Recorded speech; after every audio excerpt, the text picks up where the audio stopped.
Hi, welcome to Bearded Meeple. Today, we're going to take a look at a game for 2 to 4 players, ages 8 plus, and it'll play between 15 to 25 minutes.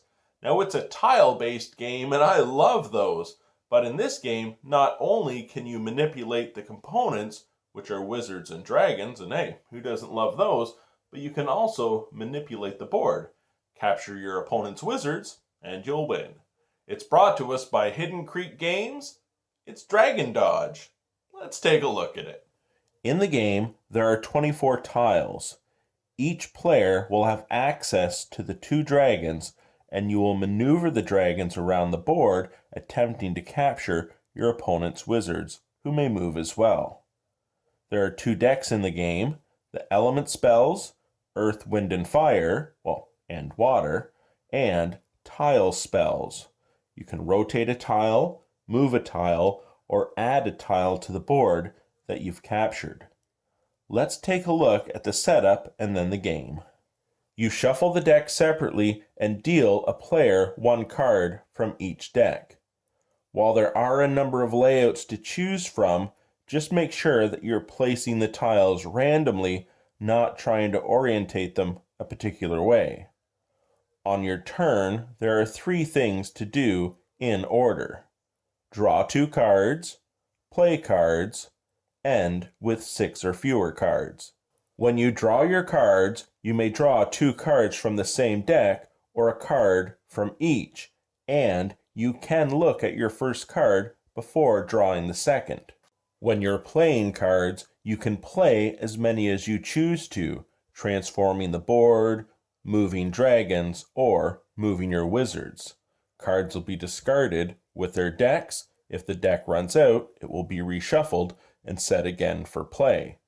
If you're playing in teams, you're not allowed to tell your partner which cards you have. And remember, by the end of your turn, you must have 6 or fewer cards, so you may need to discard. When it comes to moving, you are not able to travel over empty spaces. Simply play the cards of the neighboring elements. I would play wind and fire, and my wizard could travel to this tile. If you're traveling from a tile with the same neighboring elements, you only need to play 1 card. So if this wizard was on this tile, I would simply need to play 1 earth for him to travel there. Now, dragons will travel in the same manner, except when they leave a tile, the tile they left is captured and removed out of the game. But hold on to it, because you may play an add a tile card, and then you can add it on any empty space. Also, in moving, if a dragon tags a wizard, that wizard is removed out of the game as well. Capture all your opponent's wizards, and you'll win.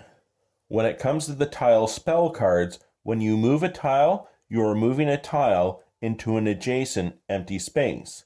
If you're adding a tile, you're adding a captured tile to an empty space, but you can determine its orientation before you place it.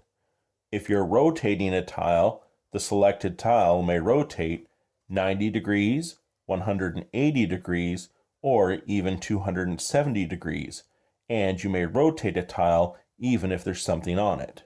You may also, from either deck, play 3 identical cards, and they will act as a wild card for any other type of card in that deck.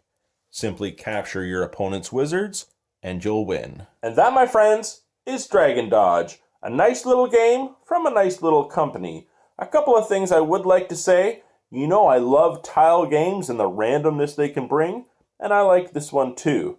I like the fact that you're able to move the dragons, trying to get your opponent's wizards, moving your wizards to keep them safe, manipulating the board, and that's all in well, but it was the art style that held me back a little. Not a lot, I still enjoyed the game. It just needs something more to make it pop. I did like it. I hope you get a chance to check it out. I'll talk to you again soon.